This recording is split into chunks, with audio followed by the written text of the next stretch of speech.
11th class बेटा, हम 6 chapter में 142 पेज पर फर्स्ट क्लास, सेकंड क्लास और थर्ड क्लास तीनों जो ऑर्डर्स को पढ़ने के बाद अब इनमें क्या सोशल और इकोनॉमिक रिलेशंस को अफेक्ट करने वाले फैक्टर्स प्रोवाइड थे उसके बारे में करेंगे।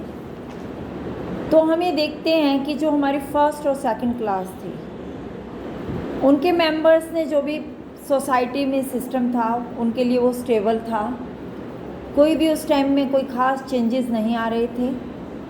लेकिन फिर भी कुछ ऐसे प्रोसेस थे जो सिस्टम को चेंज कर रहे थे। वो क्या प्रोसेस थे? फॉर एग्ज़ाम्पल एनवायरनमेंट में चेंजेस आ रहे थे और कुछ टेक्नोलॉजिकल चेंजेस एग्रीकल्चर में भी आ रहे थे। तो अब हम ये देखते हैं कि इस फ्यूडलिज़म को अफेक्ट करने वाले सोशल और इकोनॉमिक रिलेशंस कौन से थे, कौन से प्रोसेस थे जो इनको अफेक्ट कर रहे थे। तो उसमें सबसे पहले आता है पर्यावरण। 5th to 10th सेंचुरी तक यूरोप का मोस्टली पार्ट उसमें फॉरेस्ट थे और इसीलिए कल्टिवेटेड लैंड एरिया लिमिटेड था। इसके अलावा यहाँ पर जो ये सिचुएशंस थी उनमें जो पीजेंट्स था उसको कई बार लॉर्ड परेशान करते थे, तो उन सिचुएशन से बचने के लिए फॉरेस्ट एरिया में वो चले जाते थे। अब इसी टाइम पीरियड में यूरोप में बेटा बहुत ज़्यादा ठंड बढ़ रही हुई थी और जो ये टाइम पीरियड है सर्दियों का, विंटर का, वो लॉन्ग टाइम पीरियड होता जा रहा था।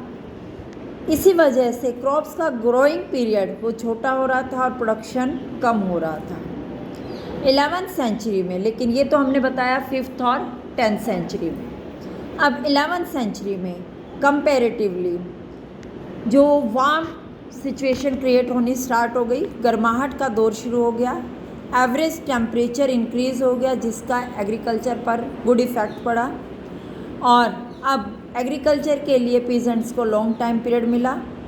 इसी के अलावा अब उनका जो एग्रीकल्चर प्रोडक्शन इसी वजह से इंक्रीज़ होना स्टार्ट हो गया, फॉरेस्ट एरिया डिक्रीज़ हो गया और एग्रीकल्चर लैंड इंक्रीज़ होनी स्टार्ट हो गई। तो ये तो था पर्यावरण का टाइम के अकॉर्डिंग इफ़ेक्ट।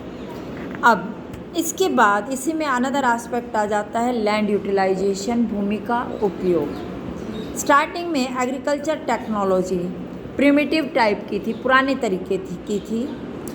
उसमें कोई भी इंस्ट्रूमेंट्स जो हैं बहुत ज़्यादा वो यूज़ नहीं करते थे। सिंपल जो ऑक्स हैं बैलों के साथ वुडन फ्लो का यूज़ किया जाता था और इसी वजह से पूरी तरह से लैंड की फर्टिलिटी वो बाहर नहीं आ पाती थी। एग्रीकल्चर के लिए बहुत ज़्यादा लेबर की नीड थी और जो लैंड था, land area near about 4 years में सिंगल टाइम जो है उसकी डिगिंग होती थी और उसमें भी बहुत ज़्यादा लेबर की नीड थी। जैसे आज हम एक साल में 2-2 फसलें उगा लेते हैं, तो वहाँ 4 साल में एक जगह पर एक बार खेती होती थी। अब लेकिन धीरे धीरे चेंज हुए। इसी टाइम में जो क्रॉप पैटर्न है उसका जो साइकिल सिस्टम है वो थोड़ा सा चेंज हो रहा था। अब लैंड को 2 पार्ट्स में डिवाइड किया जा रहा था। एक पार्ट में विंटर जो है सीज़न में वीड्स को ग्रो किया जाता था और अनदर पार्ट को ऐसे ही छोड़ दिया जाता था परती भूमि के रूप में।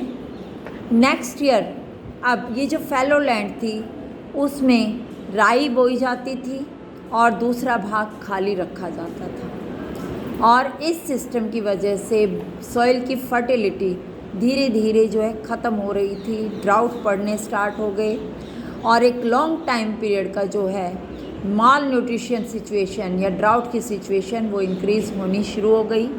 पुअर्स के लिए बैड कंडीशन क्रिएट हो गई। अब इन सब प्रॉब्लम्स के बाद लॉर्ड अपनी इनकम को इंक्रीज़ जो है एक्सपेंड करने की कोशिश करते रहते थे। लैंड की फर्टिलिटी वो इंक्रीज़ नहीं कर सकते थे और लेकिन जो पीजेंट्स हैं वो मैनर्स की जो जागीर है उनकी प्रॉपर्टी मैनोरियल एस्टेट में वो उनको काम करने के लिए मजबूर होना पड़ता था और काफ़ी टाइम उसमें देना पड़ता था। काफ़ी टाइम तक वो बेचारे इस अत्याचार को चुपचाप जो है सह रहे थे, लेकिन धीरे धीरे उसका अपोज़ कर रहे थे। खुलकर वो अपोज़ नहीं कर पाते थे और इसीलिए उन्होंने अब पैसिव ऑपरेशन सिस्टम का पैसिव ओपेजनेस उन्होंने क्रिएट की, निष्क्रिय प्रतिरोध। अब वो ज़्यादा टाइम पीरियड लॉर्ड के फील्ड्स में नहीं लगाते थे और उसके अलावा जो उनका प्रोडक्ट होता था उसमें से कुछ पार्ट अपने पास रखने लगे। बेगार सिस्टम से भी अपने आप को जो है बचाने की उन्होंने कोशिश की। इसी वजह से लॉर्ड के साथ उनके जो हैं रिलेशंस थोड़े से बैड होने शुरू हो गए और लॉर्ड इस प्रॉपर्टी को, जिनको अपनी प्राइवेट प्रॉपर्टी समझता था, धीरे धीरे जो किसान उसको अपनी कॉमन प्रॉपर्टी समझने शुरू करने लगे थे और ये सिचुएशंस वहाँ पर 5th to 11th सेंचुरी में क्रिएट हुई। 5th to 10th में तो कोई ख़ास जो है प्रोडक्शन था ही नहीं, लेकिन 11th में ये सारी सिचुएशंस यानी कि लैंड यूटिलाइजेशन के रूप में उनके सामने आनी स्टार्ट हुई।